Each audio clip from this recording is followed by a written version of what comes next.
Les semaines qui suivent une naissance sont censées être parmi les plus belles pour de jeunes parents. Malheureusement, un jour de printemps 1997, une disparition vient troubler la quiétude d'une maternité de Cape Town. Un bébé s'est volatilisé, il a probablement été enlevé et il est urgent pour les autorités de le retrouver. Mais si la petite fille va effectivement refaire surface, ce sera dans des circonstances qui sont tout simplement incroyables. Direction aujourd'hui l'Afrique du Sud pour l'histoire vraie incroyable de Zephany Nurse. Générique.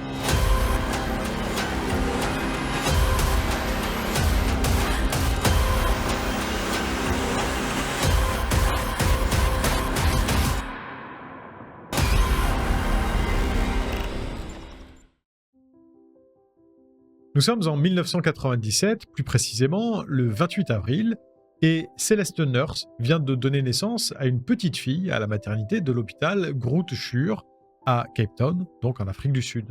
La jeune mère n'a que 18 ans et cette grossesse n'était pas planifiée, mais malgré tout, elle est aux anges, et c'est également le cas de Morné, le père du bébé, qui est lui âgé de 20 ans. Bon alors oui, je sais, on parle de maternité, Morné, tout ça. Je sais, lâchez-vous une bonne fois pour toutes dans les commentaires, et après on n'en parle plus, d'accord? Pourtant, au départ, ça n'a pas été facile pour eux. Les deux jeunes, bien que très amoureux, ne sont ensemble que depuis quelques mois, quand ils découvrent que Céleste est enceinte, et forcément, c'est la panique à bord. Cette dernière est encore à l'école, et son petit ami n'a pas de situation professionnelle stable. Bref, ça n'est certainement pas comme ça qu'ils s'imaginaient fonder une famille. Ceci dit, Céleste a toujours voulu être mère, et elle ne peut pas se résoudre à demander un avortement. Morné accepte son choix et décide de la soutenir. C'est ainsi qu'en janvier 1997, le couple se marie afin de pouvoir accueillir leur premier enfant dans les meilleures conditions possibles. Quelques mois s'écoulent, 9 mois en fait. L'adorable Zephany pointe le bout de son nez et c'est avec des étoiles plein les yeux que ses parents la contemplent alors qu'elle dort tranquillement dans son berceau. L'accouchement n'a pas été de tourpeau, le bébé était en détresse et Céleste a dû subir une césarienne, mais heureusement, tout le monde est en bonne santé, même si les suites opératoires sont parfois un petit peu plus délicates pour la jeune maman, notamment le 30 avril 1997, soit 2 jours après la naissance de sa fille, quand elle ressent des douleurs qui la poussent à demander un calmant et on lui administre de la morphine pour la soulager. Rapidement, Céleste se sent mieux, mais le produit la rend fortement somnolente et elle finit par s'endormir alors qu'une infirmière est en train de bercer Zephany qui commençait à s'agiter. 1 heure après, la jeune mère se réveille tant bien que mal, secouée par une autre infirmière qui lui demande avec insistance où est son bébé. Paniquée, Céleste tourne la tête vers le berceau où devrait se trouver sa fille et effectivement, il est vide. Elle répond qu'avant qu'elle s'endorme, l'enfant était là avec une infirmière qui s'en occupait, mais quand elle a fait une description de cette dernière, ça ne dit rien à personne. Aucune femme qui y ressemble de près ou de loin ne travaille au sein de la maternité. L'angoisse saisit Céleste et si au début elle pensait que quelqu'un lui avait fait une mauvaise blague, malheureusement, comme vous vous en doutez, ça n'est pas le cas.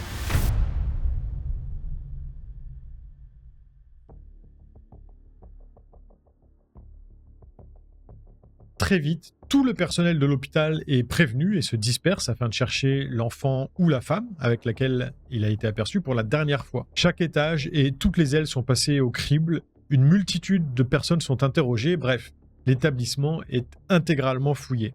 Rien n'est laissé au hasard, mais Zephany demeure introuvable. Ses parents, qui, on peut le comprendre, sont en panique, en arrivent à la conclusion que leur enfant leur a très certainement été volé. L'affaire est sérieuse, et la police qui a été prévenue arrive rapidement sur les lieux. Les investigations commencent et les enquêteurs accréditent la thèse de l'enlèvement. Il semble d'ailleurs que la supposée responsable n'en était pas à son coup d'essai parce que Shiren Pitt, une femme qui a accouché le même jour que Céleste, témoigne du fait que, peu avant la disparition de Zephany, une femme a tenté de sortir de la maternité avec son propre bébé à elle. Heureusement, la jeune mère l'avait remarqué avant que le pire ne se produise. Et l'excuse qui lui avait été donnée par l'inconnu, c'était qu'elle tentait simplement de calmer l'enfant. Ouais. Elle essaye de sortir de la maternité avec un bébé qui n'est pas le sien, mais c'est juste pour le calmer. Mais bien sûr, l'ennui, c'est que Shiren Pitt n'a pas pu identifier la femme en question parce qu'elle s'est comme volatilisée depuis. De plus, d'autres mères rapportent elles aussi qu'elles ont été approchées par la même soi-disant infirmière qui se montraient toujours très intéressés par leur bébé. peut-être trop intéressé d'ailleurs. Bref, la maternité n'a que 2 entrées et le garde qui était posté à la seule des deux qui était surveillée n'a vu passer personne qui correspond à la description de la suspecte. Et la ravisseuse n'a laissé aucune trace exploitable derrière elle parce que si un sac à main qui semble lui appartenir est bien retrouvé, il ne contient rien qui puisse en dire plus sur son identité. Un oreiller est également découvert abandonné dans un coin du tunnel qui relie la maternité à la route située à l'extérieur de l'hôpital. Selon les enquêteurs, il est fort possible que ce qui était originellement un raccourci pour les femmes sur le point d'accoucher ait pu permettre à celle qui a enlevé Zéphanie de sortir rapidement de la maternité sans être vue. Afin de pouvoir circuler librement dans l'hôpital et mieux duper les jeunes mères pour se rapprocher de leur bébé, la femme s'est procuré un uniforme d'infirmière. Elle a ensuite utilisé un oreiller pour simuler une grossesse, histoire de rendre totalement inquestionnable sa présence dans le tunnel quand elle l'a emprunté pour fuir avec l'enfant qu'elle venait d'enlever. Et si pour l'instant les enquêteurs ignorent totalement de qui il s'agit, il est pourtant urgent de le découvrir parce qu'au cours des premiers jours de sa vie, le visage d'un nouveau-né change énormément. En gros, plus le temps passe et moins il y a de chances que Zéphanie puisse être retrouvée grâce à ses caractéristiques physiques. Un appel à témoins passe à la télévision nationale et les Sud-Africains découvrent la photo de la petite fille ainsi que la description de la suspecte. Cape Town police are reporting the disappearance of a newborn baby from the city's famous Groote Schuur Hospital. 17-year-old Celeste Nurse realized that her baby was missing after falling asleep in the maternity ward.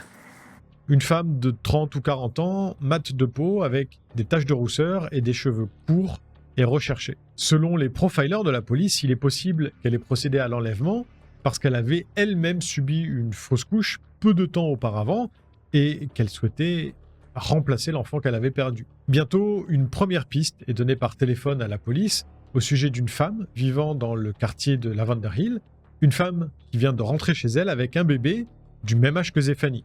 Bon, jusque-là, rien d'extraordinaire, vous allez me dire. Mais ce qui intrigue les enquêteurs, c'est le fait que personne dans le voisinage ne l'ait jamais vue enceinte. Malheureusement, même si l'enfant ressemble effectivement à la petite fille recherchée, il s'agit d'un garçon. Et les forces de l'ordre font donc chou blanc. Le problème, c'est que cette piste est en fait la plus solide que va obtenir la police pendant près de 12 ans.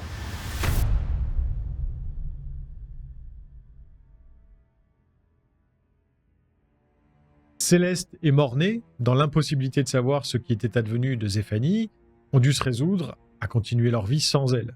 5 jours après sa naissance, il rentre seul de la maternité et, depuis, chaque année, il fête son anniversaire. 4 ans après l'enlèvement de leur premier enfant, ils ont une autre fille, Cassidy, à laquelle ils donneront 2 frères, Joshua en 2006 et Micah en 2007. La cadette grandit dans l'ombre d'une sœur absente que ses parents n'ont jamais oubliée, et elle est spectatrice d'un vide qu'elle ne peut malheureusement pas combler. Bref, Zéphanie est là sans l'être, mais le 17 juillet 2009, une piste vient relancer les investigations dans le cadre d'une affaire qui était alors devenue un cold case. Ce jour-là, à 3h du matin, la famille Nurse reçoit un appel pour le moins troublant qui ravive l'espoir de Céleste et de Mornay. Une femme leur révèle en chuchotant qu'elle a des informations sur leur fille disparue, mais évidemment, ça n'est pas gratuit. Si les parents veulent savoir où se trouve Zéphanie, il leur faudra débourser la modique somme de 500 000 rands, soit près de 25 000 euros. Céleste et Mornay veulent tellement retrouver leur fille qu'ils acceptent les conditions de la plante, puis se mettent d'accord avec elle sur les modalités de paiement. Ils doivent laisser l'argent dans un restaurant KFC situé à Mitchell's Plain, une banlieue de Cape Town, en journée. Ceci dit, même si Céleste et Mornay sont désespérés, ils ne sont pas bêtes pour autant, et ils préviennent la police dans la foulée. Et si, 7 heures après, le père de famille pousse bien la porte du fast-food en question, il est en fait équipé d'un micro. Malheureusement, personne ne vient au rendez-vous, et il est conclu par les enquêteurs qu'il s'agissait probablement d'une simple tentative d'extorsion de la part d'une personne qui en vérité ne savait rien. La coupable, qui est en fait une voisine de la mère de Céleste, est d'ailleurs identifiée puis appréhendée par la police. Une déception plutôt cruelle pour le coup, mais il reste malgré tout convaincu qu'elle est là, quelque part. L'unité du crime organisé de la police de Belleville reprend l'affaire, et ce sursaut dans l'enquête relance le désir de la famille Nurse de se faire entendre. Il démarre une campagne massive qui comprend la diffusion d'une multitude d'affiches où on peut même voir le portrait robot de la suspecte qui a été récemment actualisé par les autorités. Ceci dit, ce ne sont pas ces efforts effrénés qui vont leur permettre d'avoir des nouvelles de leur fille, mais bien un parfait hasard auquel vraiment personne ne s'attendait.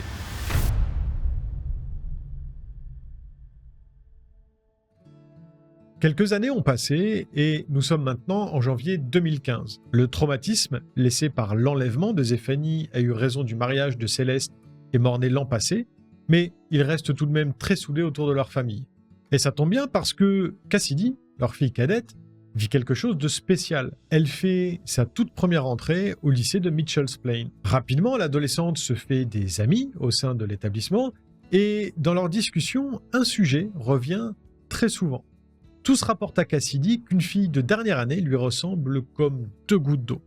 Elles ont la même peau brun clair, des yeux en amande, une forme de nez identique et des lèvres charnues, bref. Leurs caractéristiques physiques sont si proches que, malgré leur différence d'âge, on dirait presque des jumelles. Et il se trouve que de son côté, l'autre concerné, qui se nomme Miché Solomon, a eu exactement les mêmes échos de la part de ses propres amis à elle, depuis qu'ils ont aperçu Cassidy.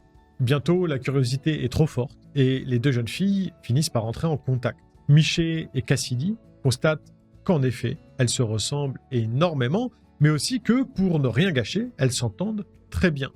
Elles ont des atomes crochus, comme on dit, et elles deviennent rapidement très bonnes amies. Forcément, la singularité de la situation fait qu'elle devient un sujet de discussion lors des repas en famille, et un jour, alors que Cassidy montre à son père un selfie pris avec sa nouvelle amie, Mornay, très intrigué, lui fait part de son envie de rencontrer Miché pour pouvoir voir ça de ses propres yeux. Cette dernière accepte, et c'est ainsi que, quelques jours après, tous les trois se retrouvent dans un McDo du coin. Ils font tout dans les fast-food en Afrique du Sud ou quoi? Et il se trouve que, même en vrai, les ressemblances sont frappantes. Mornay est estomaqué par les similarités physiques que présentent les deux adolescentes. Il ne fait pas part à Miché de la raison pour laquelle il le fait, mais malgré tout, il se hasarde à la questionner sur sa date de naissance. Et sa réponse va profondément secouer le père de famille parce qu'elle lui répond qu'elle est venue au monde le 30 avril 1997, date qui s'avère être celle de l'enlèvement de sa fille Zéphanie. Mornay poursuit ensuite en lui demandant comment c'est possible, à son avis, qu'elle et Cassidy se ressemblent autant. Miché est un petit peu confuse, elle lui dit qu'elle n'en sait rien, mais qu'effectivement c'est bizarre. Surtout étant donné qu'elle-même ne ressemble à personne de sa propre famille et qu'elle s'est toujours demandé pourquoi d'ailleurs.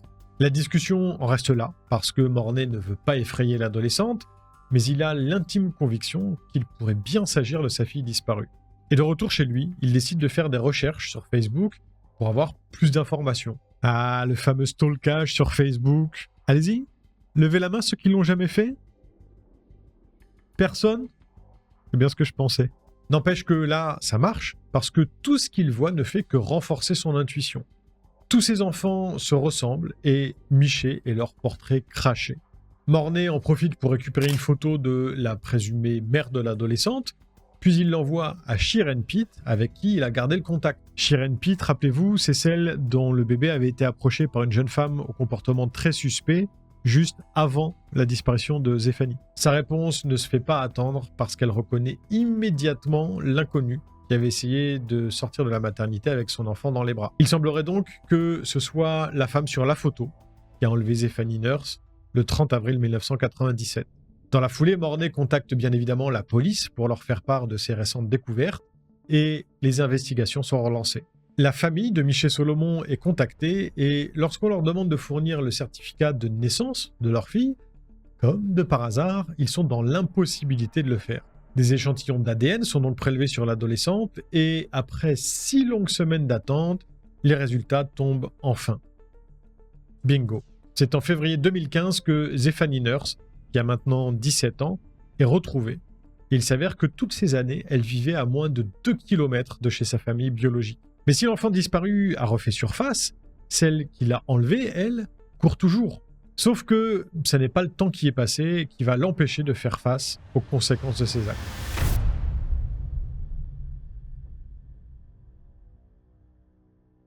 Le 27 février 2015, la femme prétendument responsable de l'enlèvement est arrêtée. Lavona Solomon, une couturière âgée de 51 ans, est accusée d'enlèvement mais aussi de fraude pour avoir rempli les faux documents relatifs à la naissance et à l'identité de sa fille. En raison de sa santé fragile, elle est libérée sous caution en attendant d'être jugée, mais elle a l'interdiction formelle d'entrer en contact avec Zéphanie. Son procès s'ouvre début mars 2016, elle y apparaît libre et plaide non coupable des charges qui pèsent contre elle.